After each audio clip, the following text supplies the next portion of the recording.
Hello, Icon. Thank you so much for picking up this FaceTime call. And on this call, I want to talk about how you are going to be able to shift your state, okay, to help you manifest what you're manifesting or your overall dream life. Now, real quick, if you're new to me, hi, my name is John. I love to teach the misfits of creations, the outcasts, the visionaries, the sluts, the self-manifested celebrities, the girlies, the gays, and the theys. I love to teach those beautiful people that they are so worthy of manifesting their dream life, okay, your dream life, no matter what you identify as, no matter what you identify as, there is a safe place for you over on the internet to help you remember that you are so worthy of everything. If you're new, thank you for returning, bestie. I love you. But if you guys enjoyed this video, don't forget to smash the like button, drop me a comment down below, share this with a manifestation bestie that might need to hear this message. Don't forget to check out all my other platforms. I have more crazy, unhinged, iconic content from my slutty iconic ass. We have Instagram, we have Snapchat, we have TikTok. Don't forget to watch all the way through because I need the watch time. So if you get bored, put your headphones on, let the phone play, go do something else while you watch this video. It helps me out so much in the algorithm. But I want to read you a little quote from the Neville Goddard collection real quick. It says, "Imagining oneself into the feeling of the wish fulfilled is the means by which a new state is created." Okay, so we are using our mind to shift us into a new state. Now let's explain this. The way that you shift into a new state, okay, first of all, what is a state? A state is your state of being, where you are at right now in life. It's your, in other words, a state is who you are being basically on autopilot. Okay, when you're not necessarily consciously robotic affirming, what are you thinking? How are you feeling? Who are you basically in the moments where you're not consciously affirming? Basically is your state. It's almost like autopilot, where you go back to your dominant way of thinking, your dominant way of feeling, your dominant way of behaving. Point blank period. To me, that is a state. For the longest time, like maybe like 20 years. Well, my first memory of hating myself was probably in 5th grade. So what is that, like 2010 maybe? So maybe like 10, I can't do math. I've hated myself for a very long time. So my dominant state was someone that felt unworthy, ugly, unlovable, poor. That was my state. We can kind of sum it up as someone that just didn't really feel like they were good enough. That was my state. And, I'm someone that's manifesting being a full-time content creator, so I need to work on the fear of not being perceived. I need to work on just owning the cringe and owning who I am and not caring what people think, right? And being safe, being seen, right? So how I personally shift my state is saturating the mind with, again, personally, visualization and affirming, because I love both. I do both. Okay.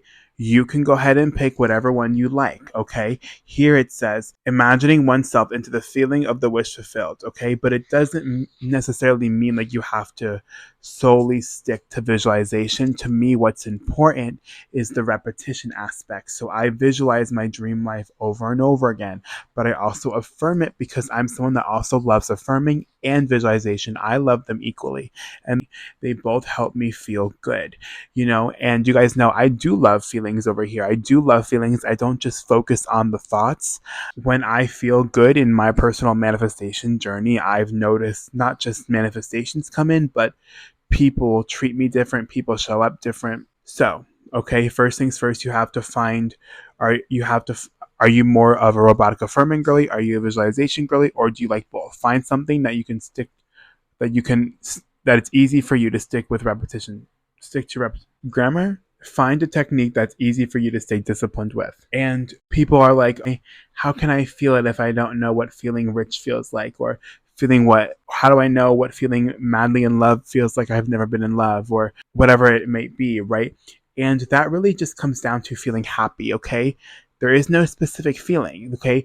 It's just happiness and freedom is how we can sum up the feeling, right? If you had that money in your bank account, you would probably feel more freedom and ease and happy, right? If you had that, that love of your life, you probably would be less cranky, right? So it's like, how can you remind yourself that you deserve to be happy? How can you feel happy now? And to me, that always brings me back to gratitude. I can be happy for being alive, for having the chance to put in the aligned action towards manifesting my dreams. I'm happy for that. I'm grateful that I have this bed, that I have a roof over my head. I'm grateful that I get to breathe this air today. I get to have this life today. And tuning into the energy of gratitude really helps me stay happy and stay locked in, right? But overall, what I'm trying to say, you change your state by being disciplined with some sort of technique or method that saturates the mind. Whether you want whether you want to robotic affirm over and over again, whether you want to saturate your mind with visualization, whether you want to do both. But the key here is disciplined and repetition, because the more that you repeat, the more that you penetrate the subconscious mind, the more that you feed the subconscious mind the new stories, the new programming, whether it's through, you know, imagery like visualization or robotic affirming. When you do that with repetition, that's when the new story, the new identity forms into your habitual thought pattern. And your habitual thought pattern is where you fall back onto when you're on autopilot. So hence changing your state. It's that simple. It's that easy. I really do feel like, and I'm not perfect with this. Sometimes I still waver, and I definitely have problems wavering in the past. And sometimes I still do waver. I want to be 100% transparent and honest. But I find the more that I don't waver, the more that I stay on top of my thoughts, the more that I, with discipline, with robotic affirming, and not giving any momentum or any thought or any charged emotion to a negative thought that I might have, and just continuing with robotic affirming like I didn't even notice that negative thought, I notice my shifting for sure. And I think people's problem is definitely wavering, right? You robotic affirm, and then you go throughout your day, and then you get triggered, and then you're like, I've been doing it, I've been affirming, and I don't see the money in my account, or my SP hasn't texted me, or my content's not going viral. Boom. That's wavering. You're back into your old self. That's your state. Someone that still doesn't believe they're worthy of having X, Y, and Z. That's the state.